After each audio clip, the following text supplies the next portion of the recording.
Yezu amaze kubatizwa bukeye bwaho, Yohani Batista yari akiri aho na babiri bo mu bigishwa biwe.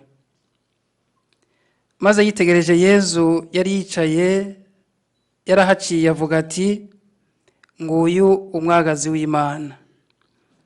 Nyabigishwa babiri bumvise avuze atyo, bakurikira Yezu. Yezu arakebuka abona bamukurikira, araheza ababwira ati, murondera iki? Nabo bamubaza bati, Rabi, ni ukuvuga mwigisha, mbe ubahe? Ababwira ati, nimuze mwirabire. Baragenda babona aho yaba, biriga iruhande yiwe. Uyo munsi hari nko ku isaha y'icumi. Andereya mwene wabo na Simoni Petero yari umwe muri abo bari bumvise ibya Yohani bagakurikira Yezu. Ahura rero ubwa mbere na Simoni mwene nyina, amubwira ati, twabonye Mesiya, no kuvuga Kristo. Araheza amushikiriza Yezu.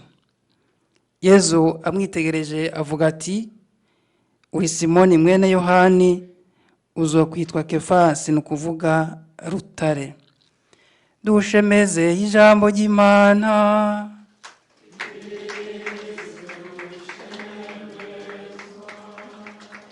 Ingoma na mutima mweranda, uzi imitima y'abakwemera. Kundo bagufitiye rwomera muri bo nk'umuriro waka. Tuma umuzirikanye wawe nakitazoremwa, uzohindura n'iyisi. Dusabe Mana wakujembwe bakwemera, wa muco w'umutima mweranda, gira umuzirikanye mwiza, tubashe gutegera ibyiza, wowe tubera umuhoza aduhimbara. Byo turabigusaba ku bwa Yezu Kristo nyene wa mukama waje. Bavukanyi bakunze b'Imana, mu migenderanire y'abantu kugira ngo bashobore kubana neza bisaba ibintu byinshi, ariko ukuyaga bahuza ni ngombwa, cyane cyane uri karavuga bakamutega amatwi. No mu Kirundi baragira bati, uja kumva arumviriza. Ibyo nibyo bituma haba ikiyago ciza, mbere n'ibyo bayaze bagapfundika bakabishyira mu ngiro kugira ngo ntibibe amasigara cicaro, no kugira ngo dushobore kurangura neza icyo Imana dushaka ko. Nuko ubwa mbere dutegerezwa gutega amatwi icyo tuyagira, hanyuma tukarangura ishaka ryayo, tukarangura icyo yatubwiye kandi twategereye. Nibyo twumvise mu gisomwa cya mbere, aho umwana Samuweli yumvise ijwi ry'umukama rimuhamagara, akishura ati, yaga umusabyi wawe arumviriza. Mbere iyo nyishu yaciye ihindura ubuzima bwiwe.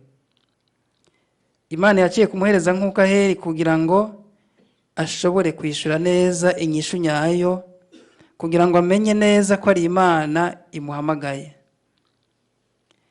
Intango z'ikigabane cya gatatu cy'iki gisomwa batubwira yuko muri iyo minsi ijambo ry'umukama ryari imboneka rimwe, ngo no kubonekerwa ntikwaba kenshi. Kumbure ngira ngo nicyo cyatumye na Heri umuhereza nkuka adacategera ubwo nyine ko Samuweli ariko ahamagarwa n'umukama. Ariko amaze gushishoza yarumvise koko ko ari umukama yamuhamagaye, ko atari we yamuhamagaye umukama, kuko umukama yabandanije adodora gushika ishaka ryiwe riranguke. Mbere n'aba bigishwa babiri bakurikiye Yezu kubera Yohani Batista babwiye ati, ngurya umwagazi w'Imana. Baraheza baca baramukurikira. Na Simoni Petero yabwiwe na Andereya mwene nyina ati, twabonye Mesiya. Ibi bitwereka ikintu gihambaye, bitwereka urukundo rw'Imana ikunda abantu, ibatera iteka mu guca ku bantu b'amagara make kugira ngo bashobore kurokora bene wabo. Iratora abasaseredoti kugira ngo bashikiriza igihugu cayo imigisha n'imihezagiro bivuye mu ijuru, igatora abihebeye Imana kugira ngo babe ivyabona ibimenyetso biboneka vy'ubwami bw'ijuru hagati y'igihugu cayo.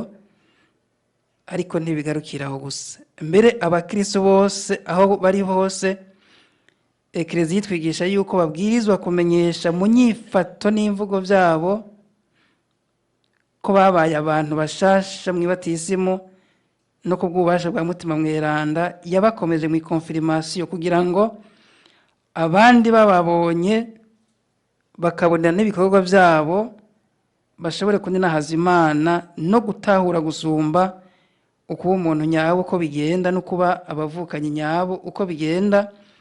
Kuko Imana nk'uko umutumwa Pawulo abitubwira mu ikete rya mbere yandikiye Timote kigabane ca 2:4, yipfuza yuko abantu bose bakira. Twese nimwe twazirikana gukora ibikorwa vyiza, gukora ibikorwa vy'akarorero kugira ngo abandi bashobore, babonye ibikorwa vyiza dukora, bashobore kuninahaza Imana. Nivyo twanazirikanye mu mwanya uheze. Samuweli kuva akiri muto, nyina wiwe yamuhebeye umukama kugira ngo amukorere ubuzima bwiwe bwose.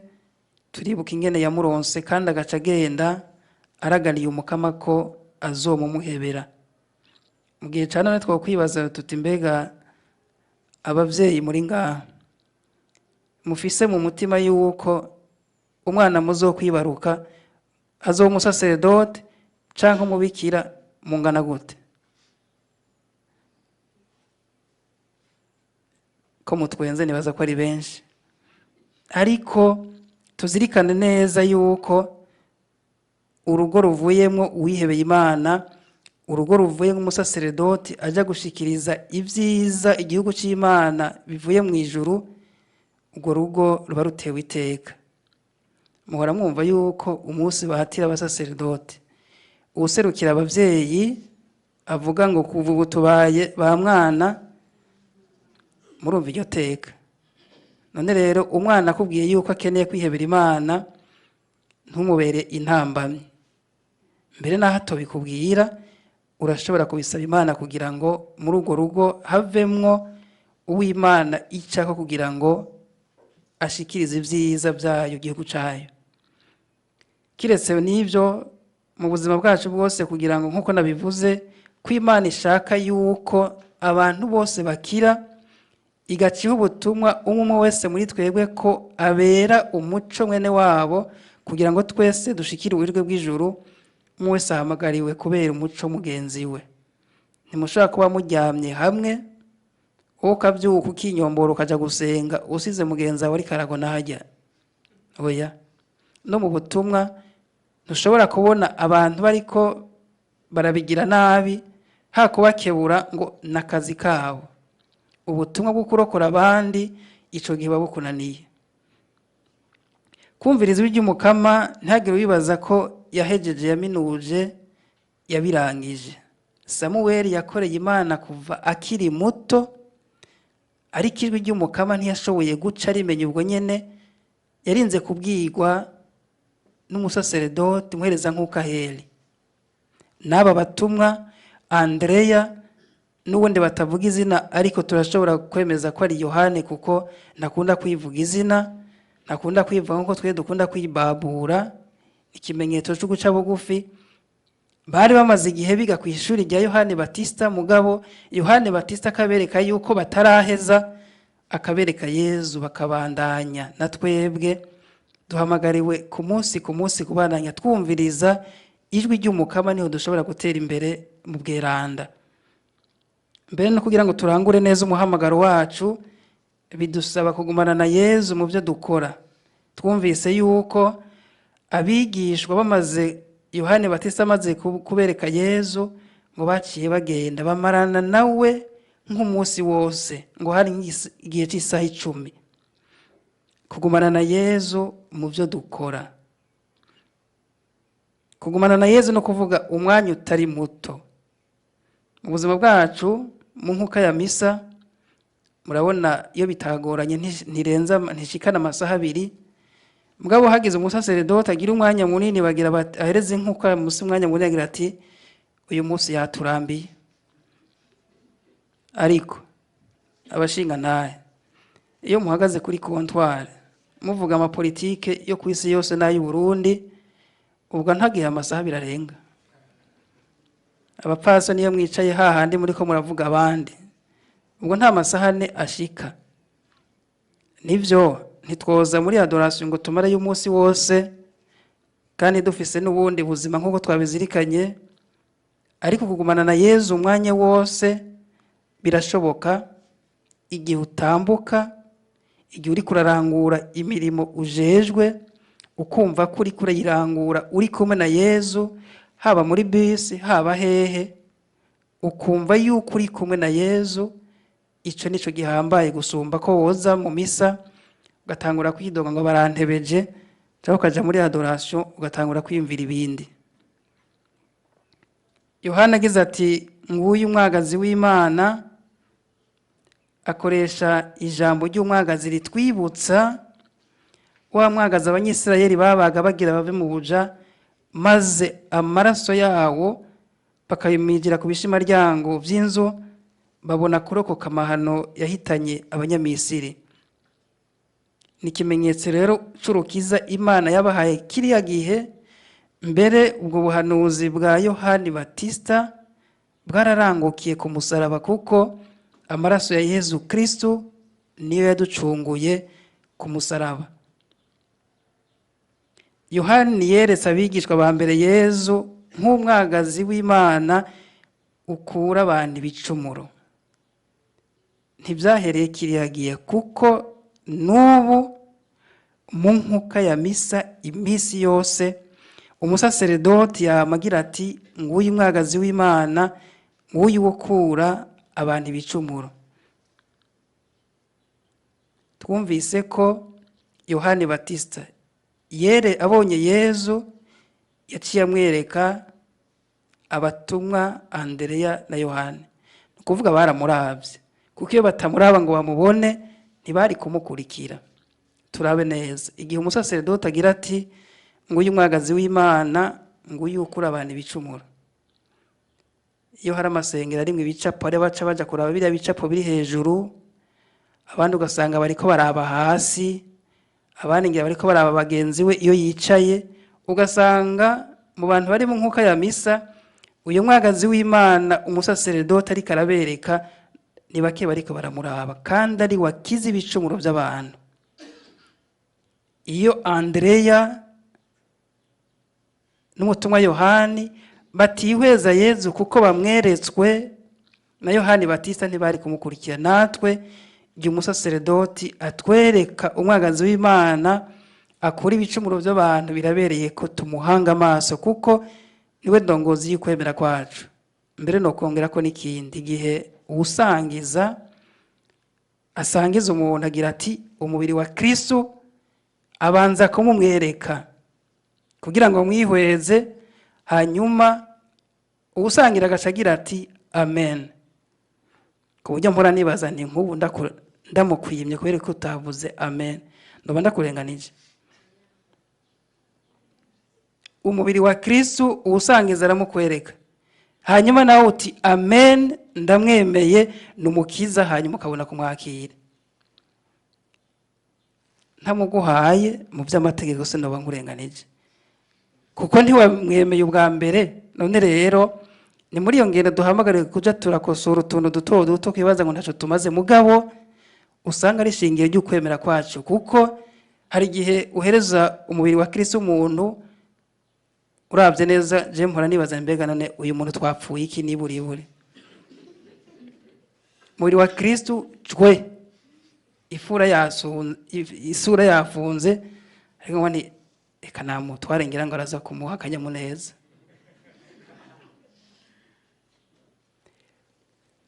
Abanyakorene barumvise inkuru nziza bashikirijwe n'abatumwa, barayakira, barumva uwo muhamagaro, ariko mu nyuma hariho ingeso mbi babandanije bagiramwo zitari nke.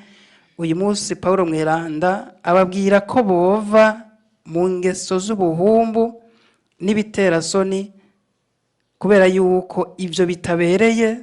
Aca tubwira ko umubiri wacu, imibiri yacu ari ingoro za mutima mweranda, na twebwe tuhagabire. Nogira nti mu gihe c'umutumwa Pawulo mu Bakorenti byarapfuma, kubera ko tutahakanuriye imbuga ngurukana bumenyi ku bijanye n'ubuhumbu zigeze ku rugero ruhambaye. Tutahagabiye mwava musanga turi inyuma cyane y'abantu b'igihe cy'ikorende. None rero tuhagabire natwe, kuko turazi ko ingoro zacu ari ingoro za mutima mweranda. Uyu mwagazi w'Imana tuba twakiriye mu nkuka nyiranda ya misa, igihe twakiriye umukama Yezu, turabe yuko tumushize mu mutima uri mu buhumbu n'ibiterasoni, canke tumwakiriye mu mutima witeguriye koko kumwakira. Gusonera umubiri wacu nivyo, mugabo turahamagariwe no gusonera umubiri w'abandi mu kutabatoteza iyo abantu bicanye hoho n'ibindi, kuko umutumwa Pawulo agira ati n'uzosambura ingoro ya mutima mweranda, Imana nayo izomusambura.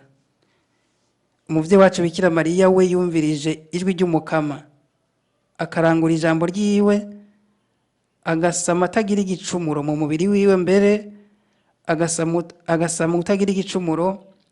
Adusabire Yezu akize ibicumuro twama dukora,